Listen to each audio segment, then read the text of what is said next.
والصلاة والسلام على نبيه وعلى آله وأصحابه وبارك وسلم يا أيها الذين آمنوا ادخلوا في السلم كافة ولا تتبعوا خطوات الشيطان إنه لكم عدو مبين صدق الله العظيم إن الله وملائكته يصلون على النبي يا أيها الذين آمنوا صلوا عليه وسلموا تسليما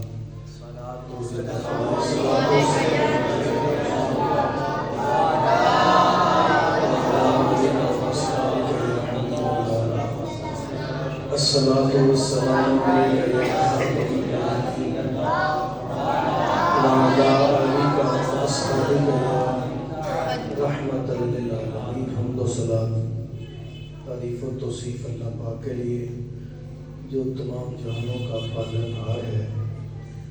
بارگاہ رسالت مآب صلی اللہ علیہ وسلم نے محبتوں کا خراج پیش کرنے کے بعد نہایت واجب الاحترام ذوی الاحتشام برادران اسلام السلام علیکم ورحمۃ اللہ وبرکاتہ.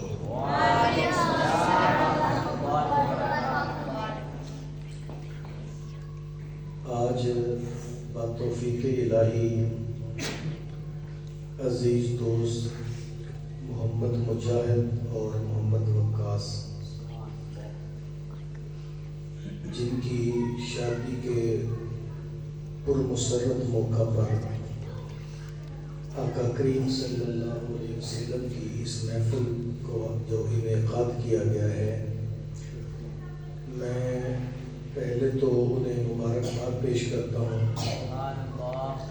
انہوں نے رسم حنا کے نام پہ ہونے والی بے حیائی سے بائیکاٹ کیا اور رسول اللہ صلی اللہ علیہ وسلم کی محبتوں کو رواج دیا. اللہ ان دونوں کو اس کا بہتر صلہ عطا فرمائے. چند باتیں میں صرف عرض کروں گا. میں آپ کی صرف توجہ کا طالب ہوں. آپ کی توجہ رہی تو کچھ باتیں سمجھ ضرور آئیں گے. اسلام کامل، اکمل اور مکمل دین ہے. اسلام ایک مکمل ضابطۂ حیات اور دستور زندگی ہے. اسلام ایسا آفاقی اور ہماگیر دین ہے، اپنے ماننے والوں کو کبھی غیر کے سامنے ہاتھ پھیلانے کی اجازت نہیں دیتا. اسلام اپنے ماننے والوں کی زندگی کے ہر گوشے کی رہنمائی ضرور کرتا ہے. انسانی زندگی کا کوئی گوشہ ایسا نہیں ہے کہ جہاں اسلام نے بندہ مومن کی رہنمائی نہ کی ہو. اگر میں بات آسان کر دوں تو بیت الخلاء میں داخل ہونے سے لے کر بیت اللہ میں داخل ہونے تک اسلام نے ہمیں ہر طریقہ عطا فرما دیا ہے. زندگی کا کوئی معاملہ ادھورا نہیں ہے کہ اسلام نے ہمیں اس کا طریقہ نہ دیا ہو. نبی پاک صلی اللہ علیہ وآلہ وسلم نے جب دین اسلام کا آغاز کیا تو اس وقت کوئی کتاب نہیں تھی جو صحابہ کو پڑھائی جاتی. قرآن ابھی نازل نہیں ہوا تھا، حدیثیں موجود نہیں تھیں. آقا کریم صلی اللہ علیہ وسلم نے دین کا آغاز کیسے کیا؟ یہ بات سمجھنے والی ہے. شادی ایک فارسی زبان کا لفظ ہے. اس کا معنی ہوتا ہے خوشی، شادمانی، مسرت. اگر ہم سوچیں تو یہ صرف مرد اور عورت کے باہمی ملنے کا نام شادی نہیں ہے. اگر ہم یہاں تک سوچیں تو پھر سمپل بات ہے النکاح ينعقد بالقبول والإجاب بحضور شاہدین عاقلین بالغین حرین مسلمین. دو مرد اور عورت کے باہمی ایجاب و قبول دو گواہوں کی موجودگی میں، وہ کون سے گواہ ہوں؟ عاقلین عقل مند ہوں، بالغین بالغ ہوں، حرین آزاد ہوں، مسلمین اور دو عاقل بالغ آزاد مسلمانوں کی موجودگی میں ایجاب اور قبول کا نام نکاح ہے.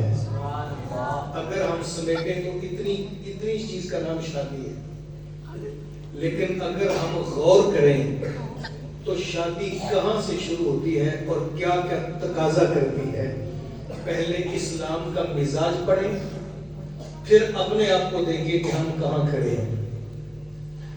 نبی پاک صلی اللہ علیہ وسلم نے جب مکے سے دین اسلام کا آغاز کیا تو آقا کریم صلی اللہ علیہ وسلم کتاب نہیں پڑھائی، صحابہ کے باہمی رویے بدلے. جو منفی سوچتے تھے انہیں کہا ایک دوسرے کے بارے اچھا سوچا کرو. جو ناراض ہوتے تھے محمد عربی نے انہیں جوڑ دیا تھا. جو بکھرے ہوئے تھے رسول اللہ نے انہیں جمع فرما دیا تھا. ایک دوسرے کے رویے بہتر فرمائے. نفرت بانٹنے والوں کو محبتوں کا سوداگر بنا دیا.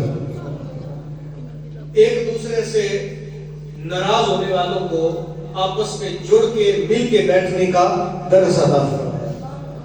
یہ دین تھا جو حضور نے دیا.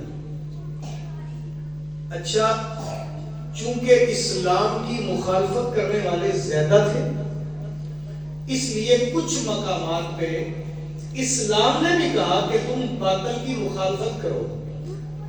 جس طرح میں مثال دیتا ہوں، یعنی ہر جگہ مخالفت کرنا جرم نہیں ہوتا. ہر جگہ مخالفت کرنا جرم نہیں ہوتا.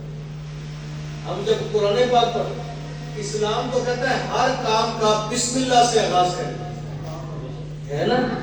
ہر کام کا آغاز کسے کریں؟ ہم بسم اللہ سے بھی پہلے کیا پڑھتے ہیں؟ اعوذ باللہ من الشیطان. کہا پہلے شیطان سے پناہ مانگو، پھر اللہ کا نام لو گے، برکت زیادہ ہو جائے گی.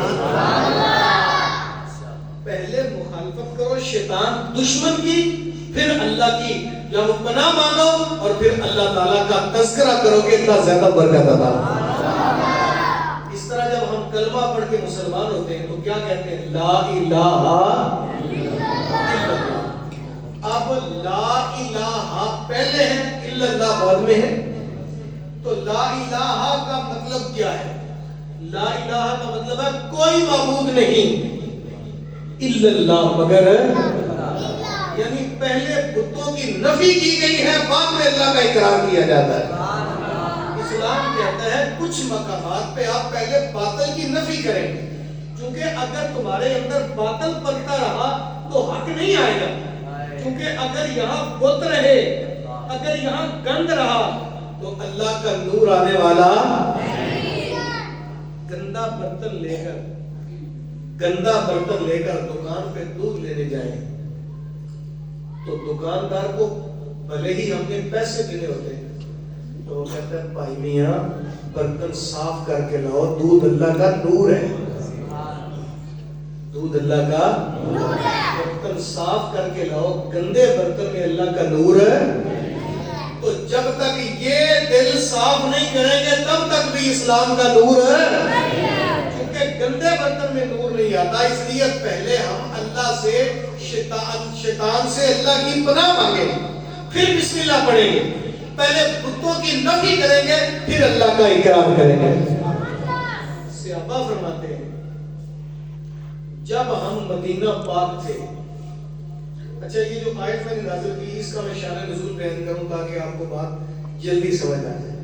جب حضور مدینہ پاک تشریف لائے ہجرت کر کے تو اس وقت مدینہ پاک میں یہودیوں کی حکومت تھی.